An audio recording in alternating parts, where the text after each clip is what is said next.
નમસ્કાર વિદ્યાર્થી મિત્રો, સ્વાગત છે તમારું તમારી પોતાની યુટ્યુબ ચેનલ માય ટીચિંગ ક્લાસમાં। આજે આપણે ભણીશું ધોરણ 7 વિષય ગુજરાતી ગાલા સ્વાધ્યાય પોથીમાં પાઠ 4 ચાલો ચરણ ઉપાડો, જેના લેખક છે સુરેશ દલાલ। ચાલો વિદ્યાર્થી મિત્રો, પ્રશ્ન નંબર 1 ચાલુ કરીશું। સ્વાધ્યાય પોથીમાં સાચો વિકલ્પ શોધી તેનો ક્રમ અક્ષર સામે ચોરસમાં લખો। પેલું લખીએ, આપણે શું ભૂલી જઈને એક થઈને ચાલવું જોઈએ? તો એમાં લખો ભેદ। પેલામાં લખો બી ભેદ। હવે બીજું, કવિએ કોના જેવી અવિચળ ટેક લઈને ચાલવાનું કહ્યું છે? તો એમાં લખો ડી હિમાચલના। ત્રીજું, કોઈ પણ રીતે ત્યાં પહોંચવે કોનો પુકાર છે? તો લખો એ પડપડનો। ચોથું, વાઘ સિંહની ત્રાડો કંઠમાં લઈને શું કરવાનું કહે છે? તેમાં લખો સી ઝઝૂમવાનું। હવે પ્રશ્ન નંબર 2 છે, યોગ્ય શબ્દ પસંદ કરી ખાલી જગ્યા પૂરો। તો પહેલામાં આવશે નેક, બીજામાં આવશે સમણા, ત્રીજામાં આવશે મોત અને ચોથામાં આવશે નિર્ધાર। હવે પ્રશ્ન નંબર 3, નીચેના પ્રશ્નના ઉત્તર એક એક વાક્યમાં લખો। બંધુને શું ઉગાડીને ચરણ ઉપાડવાનું કહ્યું છે? તો લખો બંધુને ભીડેલા દ્વાર ઉગાડીને ચરણ ઉપાડવાનું કહ્યું છે। બીજું, કવિએ શું છોડીને ભેખ લઈને ચાલવાનું કહ્યું છે? તો લખો કવિએ રંગ રાગ છોડી દઈને ભેખ લઈને ચાલવાનું કહ્યું છે। ત્રીજું, કવિ ઊભા રહેવાથી શું થશે એમ કહે છે? તો લખો કવિ ઊભા રહેવાથી મૃત્યુ થશે એમ કહે છે। ચોથું, જીવનનો જય જયકાર શી રીતે થશે? લખો જીવનમાં થોભ્યા વિના આગળ વધવાથી જય જયકાર થશે। હવે ચોથું, નીચેના પ્રશ્નના ઉત્તર 2-3 વાક્યોમાં લખો। કવિ કેવી રીતે ચાલવાનું કહે છે? તો લખો કવિ નેક થઈને વાયુ વેગે ઝડપથી લખો કવિ નેક થઈને વાયુ વેગે ઝડપથી રંગ રાગ છોડીને ભેખ લઈને હિમાલયની જેમ અવિચળ ટેક લઈને ચાલવાનું કહ્યું છે, કારણ કે રાષ્ટ્રના લોકોએ ભેદ ભૂલીને એક થઈને રાષ્ટ્ર માટે સચેત થવાનું છે। બીજું લખો, માત્ર ઊભા રહેવાથી અને ચાલતા રહેવાથી જીવનમાં શો ફેર પડશે? તો લખો જો ઊભા રહ્યા ચરણ થંભી ગયા, ગતિ અટકી ગઈ તો જીવતે જીવ એ મોત જ છે, પણ ચાલતા રહ્યા ચરણ વણથંભ્યા, ગતિશીલ રહ્યા તો જીવન ધન્ય થશે, જીવનની જય જયકાર થશે।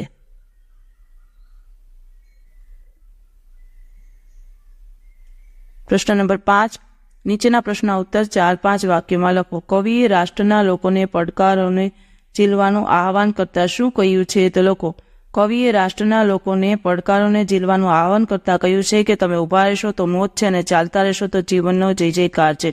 કોઈ પણ રીતે ત્યાં પહોંચવું પડશે એ દરેક પળનો પુકાર છે, પડકાર છે। તન મન ધન જે હોય તેને સાથે લઈ જવું એ જ દ્રઢ નિર્ધાર હોવો જોઈએ।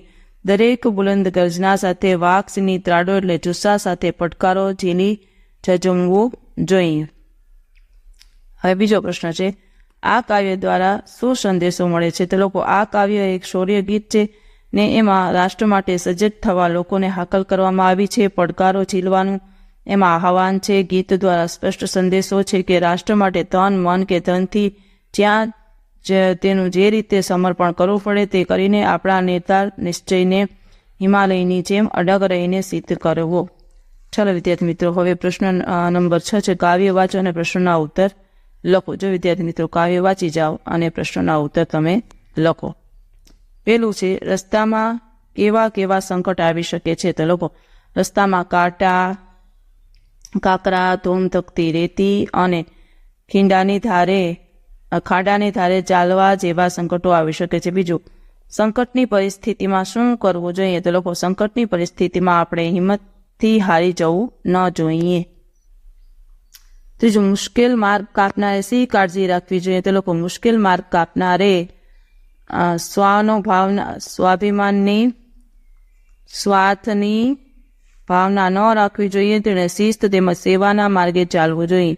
ચોથું, પંથ તારો કાપ્યો જા દ્વારા શો સંદેશો આપ્યો છે? તો લોકો પંથ તારો કાપી જા કવિતા દ્વારા કવિએ દરેક પગલે સાવધ રહીને પ્રેમાળતા પ્રગટાવવાનો, અંતરને અજવાળવાનો, કાંટા હિંમત ન હારવાનો, સ્વાર્થ સામે ન જોવાનો, શિસ્ત શાંતિ અને સેવાના પાઠ સૌને આપવાનો સંદેશ આપ્યો છે।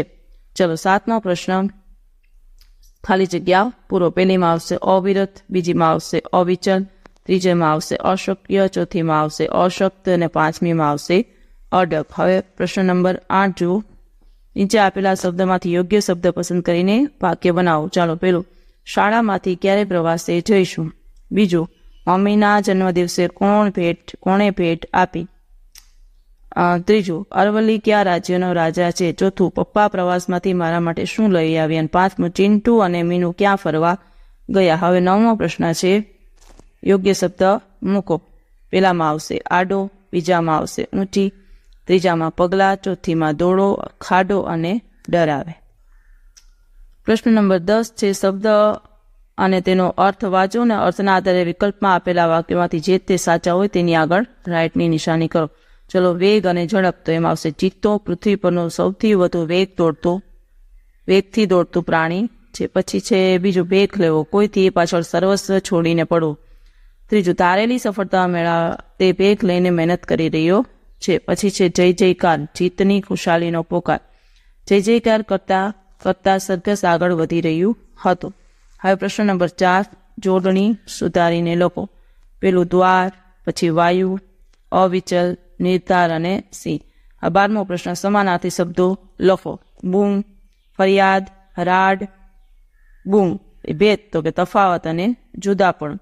વેગ તો કે ગતિ અને ઝડપ. ટેક તો કે પ્રણ અને નિશ્ચય. જીવન તો કે આયુષ્ય અને જિંદગી. 13મો પ્રશ્ન છે, વિરોધી શબ્દ લખો. ઉઘાડ તો કે બંધ, વિચલ તો કે અવિચલ, અહીં તો કે તહીં. 14મો પ્રશ્ન, રૂઢિપ્રયોગના આવતા બી વાક્યમાં પ્રયોગ કરો. પેલું, ચરણ ઉપાડવા તો આરંભ કરવો અને પદાર્પણ કરવું. વાક્ય, અંબાજી ચાલતા જતા સંઘના સૌએ આજે સવારે ચરણ ઉપાડ્યા. બીજું, એક થવું તો એકતા કે સંપથી ભેગા થવું. વાક્ય, ગામમાં મંદિર બાંધવા ગામના સૌ મતભેદ ભૂલી થઈ એક થયા. ત્રીજું, ભેખ લેવો, કોઈ ધ્યેયની પાછળ સર્વસ્વ છોડવું. રવિશંકરે ઝૂંપડપટ્ટીના બાળકોને શિક્ષિત કરવા ભેખ લીધો હતો. હવે પ્રવૃત્તિઓ એમાં લખો. વિદ્યાર્થી મિત્રો, ઉદાહરણ મુજબના વાક્ય બનાવી લખો. એમાં પેલું, ચાલો રમત રમીએ. બીજું, ચાલો સાથે ફરવા જઈએ. ચાલો બેઠા બેઠા પ્રાર્થના કરીએ. અને ચાલો વૃક્ષો વાવીએ. હવે બીજું, ઉદાહરણ મુજબ શબ્દનો વાક્ય પ્રયોગ કરો. ટપટપ તો કે નાની નાની વાતમાં ટપટપ કરવાથી કામ બગડે. બીજું, ટપટપ તો મમ્મીનો ઠપકો સાંભળીને નેહાની આંખમાં ટપટપ આંસુ સર્યા. ત્રીજું, ધક ધક અંધારી રાતે ડરપોક મેહુલને ધક ધક થવા લાગ્યો. ચોથું, ચટચટ બિલાડી ચટચટ ખીર ખાઈ ગઈ. અને પાંચમું, ગટગટ મુન્ની ગટગટ દૂધ પી ગઈ. હવે છે જોડાક્ષર ધરાવતા 5 વર્ણવાળા શબ્દોની યાદી. હિમાચ્છાદિત, સાંસ્કૃતિક, મહત્વપૂર્ણ, યાજ્ઞવલ્ક્ય, રાજ્યાભિષેક, હર્ષવર્ધન, વિશ્વવિખ્યાત, વ્યક્તિ કેન્દ્રી, ઉચ્ચ પ્રદેશ અને પાઠ્યપુસ્તક. ચાલો, ચોથો પ્રશ્ન છે, ઉપરની યાદીમાંથી કોઈ પણ 5 શબ્દનો ઉપયોગ કરી વાક્ય બનાવવાના છે. પેલો, હિમાચ્છાદિત પ્રદેશમાં ભારે હિમવર્ષા થઈ. શાળાના સાંસ્કૃતિક કાર્યક્રમમાં તમને આમંત્રણ છે. ત્રીજું, આખો પ્રસંગ આમ તો વ્યક્તિ કેન્દ્રિત રહ્યો. ચોથું, મારા મિત્ર હર્ષવર્ધન વ્યાકરણ શાસ્ત્રી છે. પાંચમું, ગામના મહત્વપૂર્ણ કાર્યોને પ્રથમ પસંદગી આપવામાં આવે. ચાલો વિદ્યાર્થી મિત્રો, આજના વિડીયો લેક્ચર માટે જો તમને આ વિડીયો ગમ્યો હોય તો લાઇક કરશો, તમારા મિત્રો સાથે શેર કરશો અને મારી ચેનલને સબસ્ક્રાઇબ પણ કરશો. આવજો.